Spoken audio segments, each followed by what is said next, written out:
복음이라고 하는 말, 사실 우리가 성경과 관계해서 복음이란 말 참 많이 사용합니다만, 이 복음이라고 하는 말의 의미는 원래 고대 세계에서 많이 사용되었던 표현입니다. 유앙겔리온이라는 말로 표현하는데, 이 말은 말 그대로 좋은 소식, 복된 소식을 뜻하는 말입니다. 언제 이런 말들을 많이 사용했냐면, 고대 세계에 나라와 나라 간의 전쟁이 일어나게 될 때, 그 전쟁에서 승전 소식을 듣게 될 때, 그 승전 소식을 들을 때 모든 백성들이 환호하고 기뻐하게 되죠. 그래서 성 위에서 나팔을 부는 전령자가 나팔 소리를 부르면서 우리가 전쟁에서 우리가 승리했다라는 것을 말로 하지 않고 나팔 소리를 통해서 신호를 알려주면, 그 신호를 들은 백성들이 야, 우리가 승리했구나 그러면서 기뻐하고 환호하는 그런 모습을 나타냅니다. 그때 이 복음이라는 말을 사용했다 이 말이에요. 그래서 이런 말들이 우리가 성경에서 사용할 때 복음이란 말로 쓸 때, 다시 이 복음이란 말이 우리에게 사용될 때는 하나님께서 우리를 위해서 전사, 싸워주시는 전사가 되셔서 우리의 원수 마귀를 파하시고 그의 손에서 우리를 건져내셨다라는 기쁜 소식을 말할 때 이걸 두고 복음이다, 이렇게 우리가 부르는 겁니다. 이 복음의 내용은 신구약 성경 전체의 내용입니다. 신구약 성경이 우리에게 보여주는 그 핵심의 내용이 뭐냐면, 하나님이 우리에게로 찾아오셨다. 우리를 위해서 대신 싸워주신다. 그래서 우리의 대적 마귀를 무찌르시고 그의 손아귀에 있는 우리를 하나님께서 건져주신다라고 하는 기쁜 소식을 성경은 우리에게 알려줍니다. 예를 들면 구약 성경도 이 복음을 우리에게 알려주는데, 대표적인 그런 몇 가지 사건들이 있었잖아요. 출애굽 사건이라든지 그들이 바벨론에서 돌아오는 사건들은 하나님께서 대표적으로 행해주신 이 복음의 내용을 전달해줘요. 그런데 구약시대 때 이러한 사건들은 예표적인 사건들입니다. 예표적인 사건. 그러니까 이것을 다르게 말하면은 실제 사건이긴 한데, 그것은 앞으로 진짜 사건이 일어나게 될 것을 미리 보여주는 그런 사건들이라는 겁니다. 구약 성경도 우리에게 이 복음의 내용을 가르쳐줘요. 그리고 이제 신약 성경을 우리에게 뭘 가르쳐주냐면, 구약 시대에 미리 보여줬던 그런 실제적인 사건이 이제 성취되는 것을 우리에게 보여준다 이 말이죠. 그 사건이 뭡니까? 하나님의 아들이신 독생 성자 예수님께서 우리에게로 찾아오셔서 우리의 구주가 되어주시고, 원수 마귀에 있었던 우리들을 그의 손에서 건져내 주셨다고 하는 겁니다. 이걸 두고 뭐라고 말하느냐? 복음이다, 이렇게 말해요. 그래서 이 복음을 넓게 말하면 성경 전체의 내용이 복음이고, 그러나 작게 말하면 이것이 누구하고 관계되냐면 예수님의 생애와 관계가 된다는 거예요. 그분이 우리를 위해서 이 땅에 탄생하셨다. 그분이 우리를 위해서 수많은 질고를 당하시고 병든 자와 아픈 자들을 치유하시고 그들을 회복시켰다. 죽은 자를 살아나셨다. 살려주셨다. 그리고 마침내 그분이 우리 모든 백성들의 그 죄를 짊어지고 그분이 죽으셨다가 다시 부활하셨다. 이 사실들을 말해주는 것이 복음의 실제적인 내용이 된다는 겁니다. 그래서 이 예수님의 생애에 대해서 가르쳐 주는 네 권의 성경, 마태와 마가와 누가와 요한, 이걸 두고 뭐라고 그러냐면 우리는 복음서라고 이렇게 불러요. 복음의 실제적인 내용들을 여기에 아주 정확하게 사실적으로 기록해 준다. 그래서 이것을 복음서라고 부르는 겁니다. 그래서 우리가 작게는 이 복음서를 이야기하지만 성경 전체의 내용은 우리에게 참된 승리의 소식, 참된 기쁨의 소식, 참으로 복된 소식을 우리에게 알려준다고 하는 겁니다. 우리가 믿는 이 신앙은요, 복음을 믿는 신앙이에요. 우리의 생활은 이 복음을 믿는 신앙에서 시작이 되고, 또 이 복음을 믿는 신앙으로 진행이 되고, 이 복음을 믿는 신앙으로 온전해져야만 합니다. 이것을 두고 뭐라고 부르느냐? 오늘 설교 제목처럼 부를 수 있어요. 뭐라고 부릅니까? 복음적인 신앙생활이다. 이렇게 부른다는 겁니다. 저와 여러분의 신앙생활이 복음에서 시작이 되고 복음 안에서 자라가고 복음 안에서 온전해져야 됨에도 불구하고 시간이 흘러가면서 우리가 이 복음에서 멀어지는 경우가 참 많습니다. 정말 안타까운 일이에요. 오늘 우리가 이 본문의 말씀을 살펴보면서 복음적인 신앙생활, 이것이 뭐고 이것을 우리가 왜 회복해야 되는지 또 이 회복을 갈망하면서 하나님 앞에 기도하는 시간이 되었으면 좋겠습니다. 먼저 살펴보는 첫 번째 내용은 뭐냐면 복음의 내용이 뭐냐는 겁니다. 그리고 그 복음이 얼마나 우리에게 가치 있는 것인가 한번 생각해 보려고 합니다. 복음의 내용 여러분 잘 알고 계시죠? 저는 이것을 4가지로 간단하게 여러분들에게 정돈을 좀 해드리고 싶어요. 첫 번째 내용은 뭐냐면 우리는 죄와 비참한 상태에 처해 있다라는 것을 이 복음의 중심적인 내용으로 우리에게 알려줍니다. 우리는 죄 때문에 전적으로 무능한 존재고 우린 전적으로 부패하였다라는 것을 복음이 우리에게 가장 첫 번째 내용으로 알려주고 있다는 겁니다. 그런데 이 사실들을 우리가 잘 깨닫지 못하죠. 그러나 성경은 우리에게 복음의 소식을 이야기할 때 우리가 가장 먼저 우리가 이런 죄와 비참한 상태에 놓여 있다라는 겁니다. 이걸 다르게는 우리의 원수인 사탄의 소나기에서 일생토록 종노릇하면서 살면서도 그것도 알지 못한 채 한평생을 살아간다는 거예요. 그런데 정작 우리의 일생의 주인은 누가 주인으로 다녔었냐면 마귀가 사탄이 우리의 일생의 주인으로 하고 있다는 것을 성경이 우리에게 먼저 밝혀주고 있다는 겁니다. 그럼 두 번째는 하나님께서 우리를 위해서 자신을 내어주시기를 기뻐하셨다고 하는 겁니다. 우리에게 그럴 필요가 없어요. 그런데 하나님께서 그저 기뻐하셔서 우리에게 자신을 내어주시기로 하셨다는 거예요. 그 사실이 어떻게 나타나냐면 독생자이신 예수 그리스도를 우리에게 보내주셨다고 하는 겁니다. 이게 복음의 중요한 두 번째 내용입니다. 그럼 세 번째는 어떤 내용이냐? 하나님께서 마침내 우리를 값없이 구원해 주셨다고 하는 것입니다.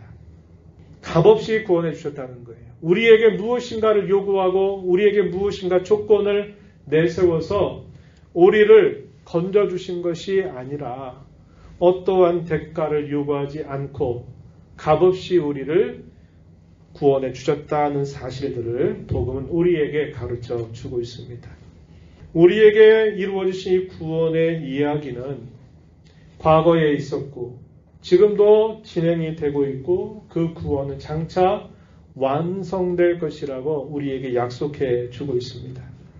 마지막 네 번째는 뭐냐면 값없이 구원을 받은 우리의 삶 전체는 오직 감사로 드려져야 한다라는 것을 이 복음은 우리에게 가르쳐 준다는 겁니다.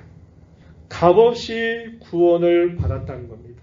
그래서 구원받고 난 이후에 우리의 삶은 오직 감사로 드려져야만 한다. 이것을 복음은 우리에게 가르쳐 준다고 하는 거예요.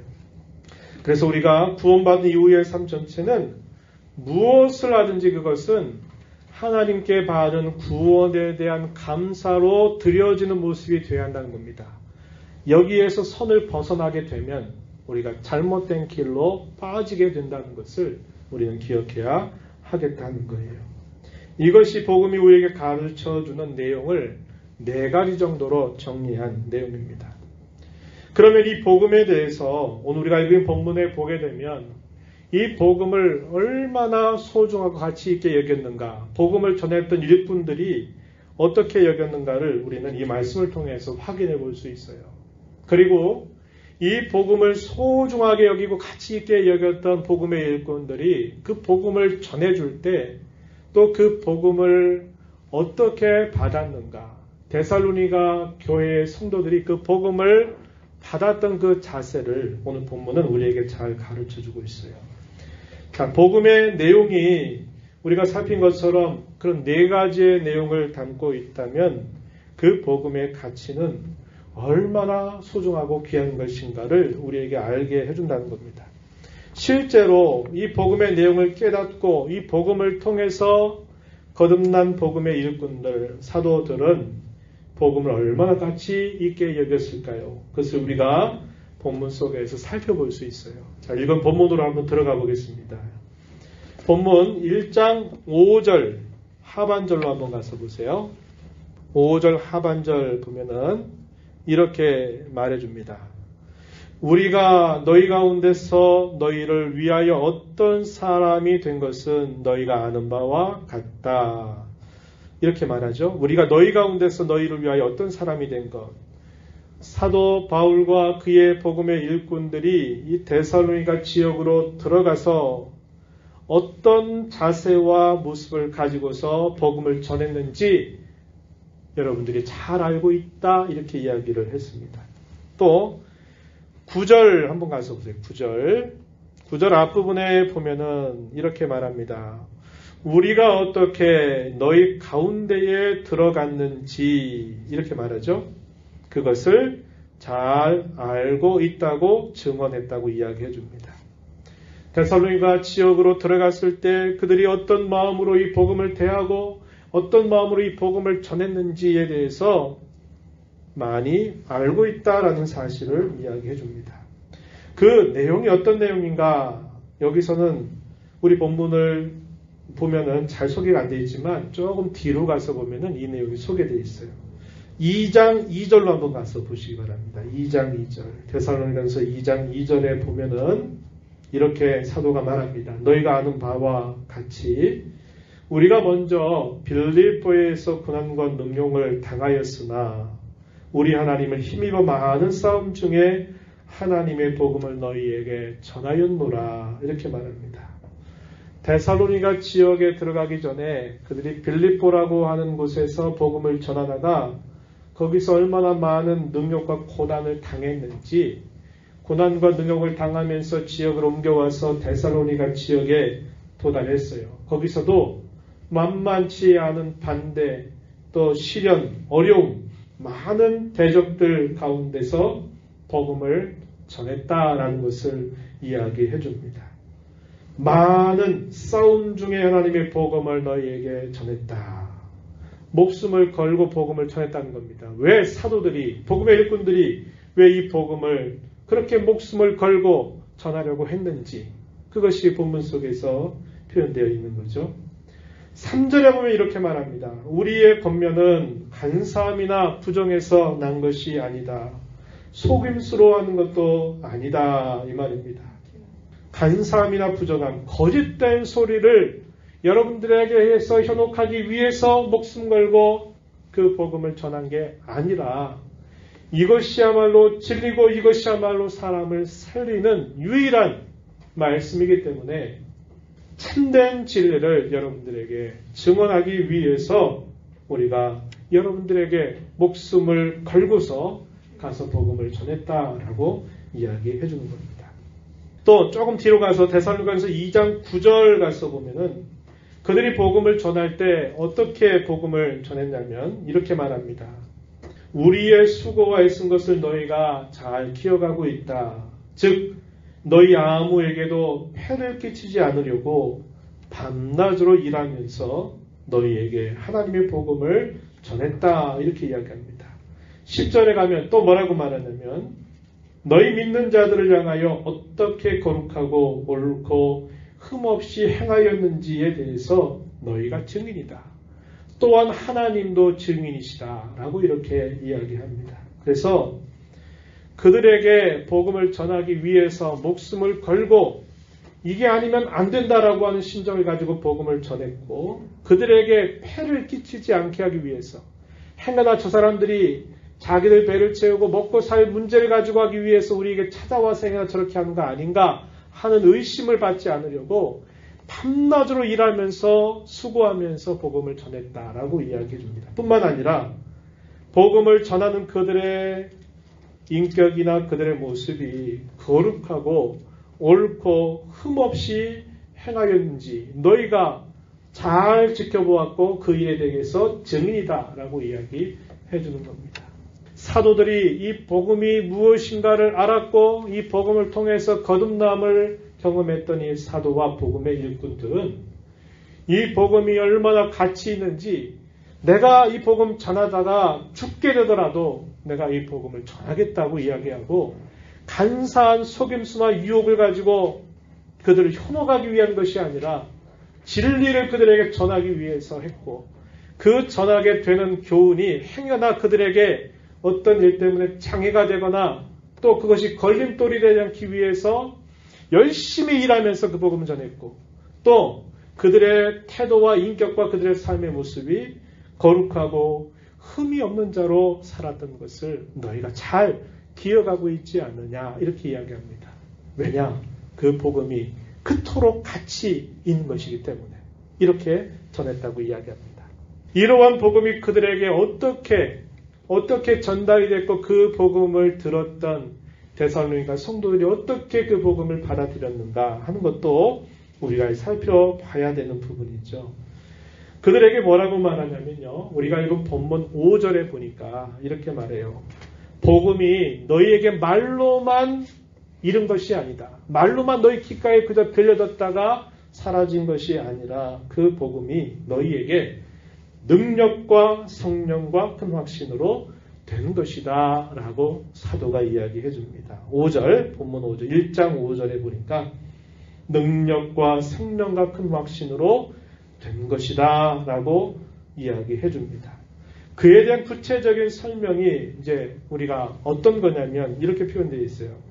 이어진 6절 말씀에 보면은 이렇게 말합니다. 너희는 많은 환난 가운데서 성령의 기쁨으로 말씀을 받아서 우리를 본받는 자, 주님을 본받는 자가 되었다. 이렇게 이야기합니다.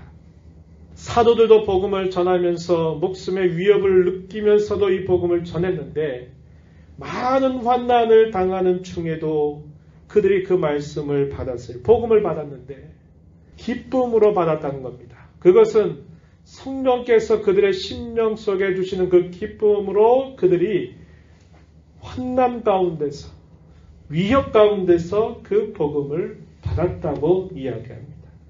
그 복음을 받아서 본받는 자가 되었다고 이야기해 주는 거죠. 우리가 또 뒤로 가서 2장 13절에 보면 우리가 잘 아는 이 말씀이 표현되어 있어요. 뭐라고 말하면 2장 13절에 우리가 너희에게 들은 바 하나님의 말씀을 받을 때 사람의 말로 받지 아니하고 하나님의 말씀으로 받음이니 진실로 그러하도다 이렇게 말합니다. 그들이 이 하나님의 말씀을 전할 때 그들이 이 복음을 전할 때 그들이 어떻게 받아들였냐면 한낱 사람의 말로 받아들인 게 아니라 하나님의 말씀으로 받아들였다. 권위 있는 말씀으로 받아들였다라고 말합니다. 진실로 그러하다. 그렇게 했더니 그 말씀이 그들의 가운데서 어떠한 모습을 나타냈냐면 역사했다 이 말입니다. 역사했다. 2장 13절 끝에 이 말씀이 또한 너희 믿는 자 가운데서 역사하느니라. 하나님의 말씀을 전할 때 복음을 전할 때 그저 한낱 사람의 말로 받지 않고 하나님의 말씀으로 받았더니 그 말씀이 그들 가운데서 역사하게 되었다라고 이렇게 이야기를 해주고 있어요. 우리가 읽은 본문으로 돌아오면은 이 데살로니가 성도들이 그렇게 환난 가운데 어려움 가운데 기쁨으로 이 복음을 받게 되자 그들에게 어떤 변화가 일어나는지를 증언해 주는데요. 1장 9절 하반절 10절 말씀에 보면은 이렇게 말합니다. 너희가 어떻게 우상을 버리고 하나님께로 돌아와서 살아계시고 참되신 하나님을 섬기는지 또 죽은 자들 가운데서 다시 살리신 그의 아들이 하늘로부터 강림하실 것을 너희가 어떻게 기다리는지를 말한다. 이렇게 표현했습니다. 복음을 받아들일 때 그 복음을 바르게 받아들이게 되었는데 그 받아들이게 되니까 그들이 우상에서부터 그들을 마음을 돌이켜서 하나님께로 돌아오게 되었다고 고백하고 하나님을 섬기는 자가 되었다고 이야기하죠. 그리고 또 한 가지 재림하신다, 강림하신다라고 하는 것을 그들이 믿고 그 재림을 그토록 소망 중에 바라고 기다리고 있다 하는 것으로 그들의 변화된 모습이 소개가 되어 있다 하는 겁니다. 이 말씀을 보면 어떻습니까? 복음을 전하는 사도와 복음의 일꾼들이 그 복음의 내용을 알기에 그 복음을 얼마나 가치 있고 얼마나 소중하게 다루었는지를 우리가 보게 되고, 이 말씀을 받았던 데살로니가 그 성도들이 그 말씀을 하나님의 말씀으로 받게 되면서 그들에게 어떠한 변화가 일어나게 되었는지 우리가 이 말씀을 통해서 확인하게 된다는 겁니다. 이토록 이 복음은 그 내용이 놀랍기에 그 복음을 가치 있게 여겨야 된다는 것을 복음을 전하는 일꾼들, 복음을 받는 이 성도들이 서로가 그 복음을 아주 소중하고 가치 있게 받아들였다는 것을 우리에게 이야기해 주는 겁니다. 이제 우리가 생각할 것이 복음적인 신앙생활에 대한 부분입니다. 이 복음적인 신앙생활이라고 하는 것은 아까도 이야기했는데요. 이 복음적 신앙생활이라고 말하면 신앙이라고 하는 말과 생활이 덧붙여진 말이에요. 우리의 신앙이 복음을 믿는 신앙이어야 되겠고, 우리의 삶이 이 복음에 따른 삶이 되어야 한다. 이것을 말하기 위해서 복음적인 신앙생활이란 말을 우리가 생각하려고 합니다. 복음의 신앙이 없이는요, 복음적인 삶이란 있을 수가 없게 돼요. 복음 신앙은 우리에게 순종을 가르쳐 주는데 어떤 순종이냐면 소위 율법적인 순종을 우리에게 가르쳐 주는 게 아니라 복음적인 순종을 우리에게 가르쳐 줍니다. 이게 무슨 말이냐면 복음의 내용을 알면 그것이 하나님의 은혜라는 걸 우리가 깨닫게 됩니다. 그리고 그 복음의 능력으로 내가 새로운 삶을 시작하게 되었다는 것을 내가 깨닫게 되죠. 그러면 그 하나님의 은혜에 대한 감사와 감격이 우리의 심령 속에 생겨서 그 복음을 받을 때 내가 그럼 어떻게 이 복음을 따라 살아야 될까요? 라고 말하는 그런 생각이 우리 마음속에서 솟아나게 돼 있다는 거예요. 그런 마음으로 무엇인가를 순종하고 따르는 것을 두고 우리는 이걸 복음적인 순종이다 이렇게 불러요. 그런데 우리가 어떤 일들을 할 때 이 복음에 따라서 행하는 일이 안 되면 어떻게 되느냐? 율법적인 순종에 빠지기가 쉬워집니다. 그러면 그것이 시간이 지나게 되면 어떻게 되느냐? 반드시 문제가 생겨나게 돼 있어요. 그럴 때 이 복음적 신앙생활이라고 하는 것은 복음에 대한 신앙이 우리에게 분명하게 서야 되고, 이 복음 신앙에 따라서 우리가 복음적인 순종을 행함으로 복음적인 삶이 우리에게 이루어져야만 된다는 거예요. 이게 되지 않으면 분명히 문제가 생긴다는 겁니다. 어떤 문제가 생길까요? 한편으로는 이런 문제입니다. 자기의 의의를 항상 앞세우게 되고 자기의 공로를 앞세우게 돼요. 하나님의 은혜로 내가 구원받았고 하나님의 은혜로 내가 숨쉬고 호흡하고 살고 있고 하나님의 은혜로 내 삶이 이렇게 영이 되고 있다는 것을 내가 잊어버리고 내가 무엇인가를 하는 것이냐 그렇게 생각하게 된단 말이죠. 그럼 거기에 자기 의와 공로 사상이 늘 스며들게 돼 있어요.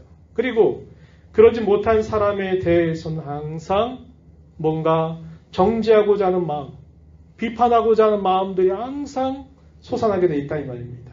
항상 우열의식을 가리게 돼요. 내가 더 잘하냐, 네가 더 잘하냐 하는 것을 이야기하게 된다는 겁니다. 그렇게 되면 결국 어떻게 되느냐? 주님의 몸을 세우는 것 같은데 주님의 몸을 세우지 못해요. 주님의 교회의 덕을 세워야 되는데 그 덕을 세우지 못하게 되는 일이 따라오게 된다는 겁니다.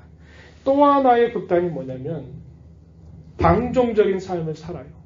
내가 은혜로 구원받았으니까, 은혜로 내 죄가 용서받았으니까 내가 언제든지 죄만 용서하면 다, 회개하면 다 용서받는다라는 생각에 젖어서 우리의 신앙생활이 게을러지거나 태만해지게 되는 일이 또 생겨나기도 한다는 겁니다. 하나님의 은혜를 아주 값싼 것처럼 만들어버리는 잘못으로 빠지게 된다는 거예요.